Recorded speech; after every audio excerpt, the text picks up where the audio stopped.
So guys, today nandito ako kay Kuya Ben sa bahay. Sobrang nalaki bahay yan. Sobrang nalaki bahay niya. And today guys, pupunta tayo sa mga Grand Pigeon niya. Dalawang Grand Pigeon na Gibraltar and Appreciation. Bisitahin natin. Kain na tayo. Sobrang na madami na food. Papakita ko sa inyo isa-isa. Mga insan, ang sasakyan yung taxi lang ni Kuya. Ito yung plate number. If may maiwan kayo pera, safe kay Kuya. Siya na bahala yan. No problem. Okay Kuya, ikaw na bahala yan. Grab driver si boss. Ingat lagi boss. Kami na akyat sa elevator ni Boss Benedict. Yan si Tita, mama ni Kuya Ben. And si Kapitan Calbora. Boss yung pakitanggal. Yan guys, malinis. One day pag mayaman ako, ganito rin yung gusto. Putang na yan. Tignan nyo na bahay yan ni Boss Ben. Ito ang bahay, boss. Sobrang naganda bahay mo yan. Beautiful guys. Siyempre, tignan nyo, meron din silang Hermes na pillow. Pag sa bahay namin yan, wala. Bobo kasi yung mga tao sa bahay namin, mga pinsan ko. Higa-higaan lang nila yan. Hawak yan, boss. Hermes na yan. Hot Evangelista, I love you. Sir Cheese, fanboy. Guys, pag akit ka sa bahay ni Kuya Ben, bibigyan ka na ng Dior sandals. Pero iwan mo din, syempre. And guys, tas may gym pa siya Kuya sa taas. Ayan o. Sana all. Guys, may sauna pa siya sa bahay. Sana all na yan. Ano yan, Kuya Ben? May shower room pa dito yan. Let's go. May paputok pa yan. Hindi na putok yan. Ano to, Kuya Ben? Bodega. Panglagyan ng mga gym. Hanik.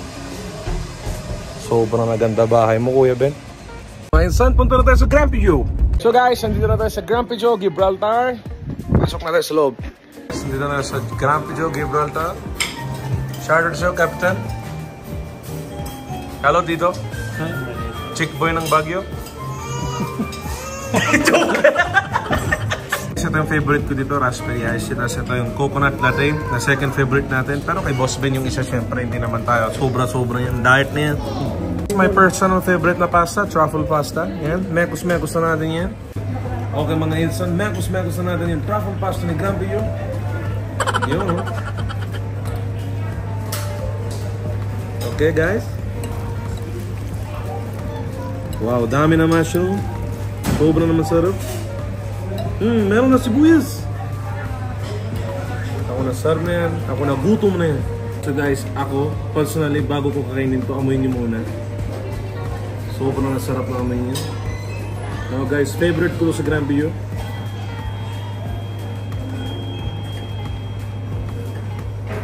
Sobrang na masarap. Lasang-lasa yung truffle na yan.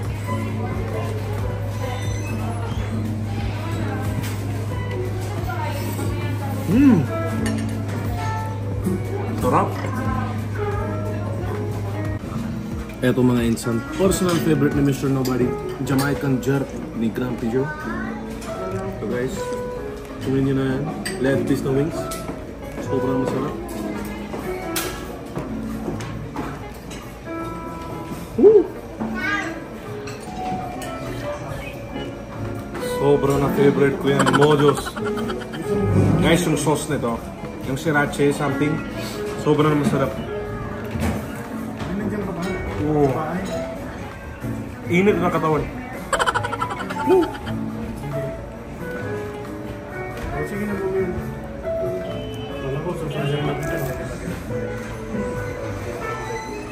Akin na to ah.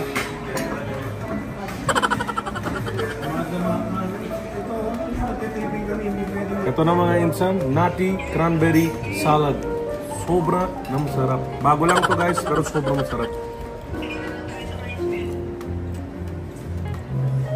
Yan, after nyo na ilagay yan, kunin nyo na yan. Mekos-mekos na natin yan. Yan, mga insan. Kuha na ako agad yun.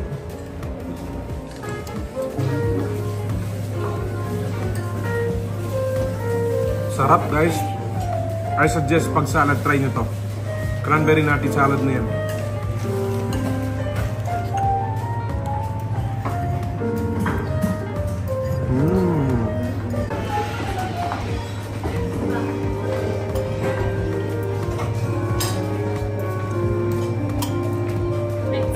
So mga insan, ito na yung rice meal sa Grumpy Joe. Meron silang pork ribs at titikman na natin. First time ko titikman to sa Grumpy Joe, yung pork ribs nila. Eh, papakita ko sa inyo, sabihin ko yung totoong review na na-feel ko. Ayan, nakikita nyo guys, meaty, well cooked.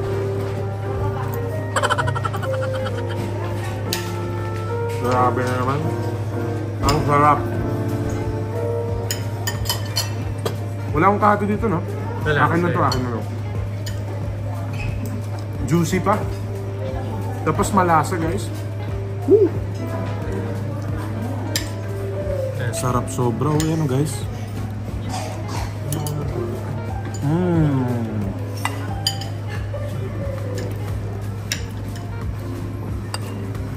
Akin na to yan. Order this. Order nyo na. Now na. Mga dodjo. Grabe mo. Ang sarap nito. So mga insan, ito ay spicy Mexican na half. Tapos Aloha 5 cheese na half. Sa Grumpy Joe, pwede kayong mag-order ng kahit isang pizza. Tapos dalawang separate na flavors. Or minsan tatlo. Depende sa laki ng order nyo. Kayang-kaya ni Grumpy Joe para lang maging masaya kayo mga insan. So ngayon, mga insan, ito ang personal favorite ko. Aloha 5 cheese na yan. Yan o. Cheesy na yan, sobra. Kuha na tayo yan. Kain ko na yan.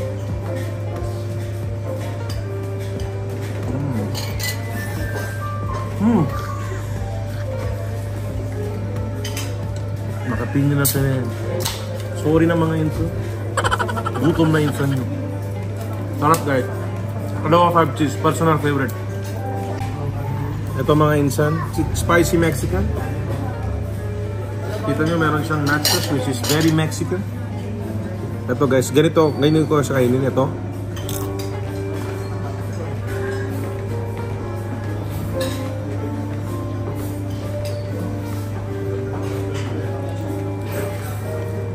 Sarap ng pagkatimpla ng spicy, ng juiciness ng meat. Sobra na masarap mga insan. Wala na akong masabi yan. Grabe. Solid tong Grumpy Joe guys. Nandito tayo sa Gibraltar. Sobra na masarap yan.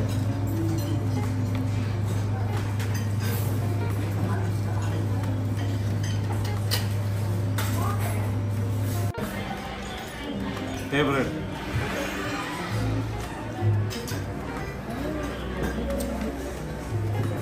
Guys, sobra na masarap dito sa Grumpy Joe. Promise, hindi ako nagluloko.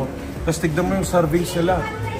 Ayaw pa na mag-talk ng ibang brands, pero tignan yung service nila. Busog na busog. Punta ka sa ibang tipid-tipid na yan. Puro na ganyan. Dito tignan mo, busog na busog ka. Oh. Isa order. Pungit na siya yan. Sobra na masarap. So mga insan, titikman na natin ang bagong sorbetes ni Vera Queen dito sa Grumpy Joe, ang coconut. Hindi ko pa natikman to guys sa last time, kaya buksan na natin yun. Kuha na tayong spooning. Lagyan mo na sa cup.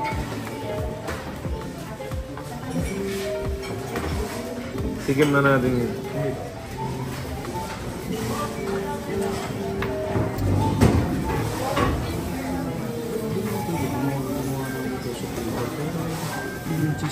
Ang favorite ko, chocolate dito sa Grumpy Joe. Favorite na rin natin itong coconut. Sarap.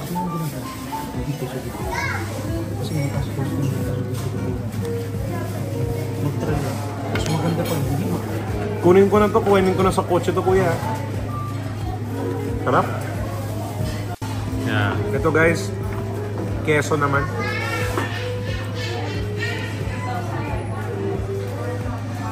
Tigam na natin yan.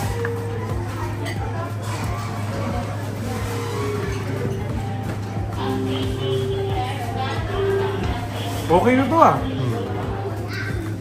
Dati kasi guys, nagreklamo kay boss eh. Ngayon, oak na, sobrang masarap. Perfect na yan. Sarap ng keso. Hindi na salty, sarap. Creamy feels. Hindi ko na tignan yung strawberry. Meron din, hindi pa dito. Strawberry. Strawberries sorbetes. Grabe naman yan. Punong-puno.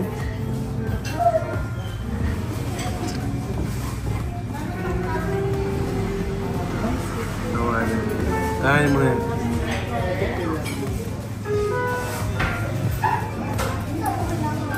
Sarap na ito dito ah. Parang sweet and sour. Fresh yan eh. Fresh.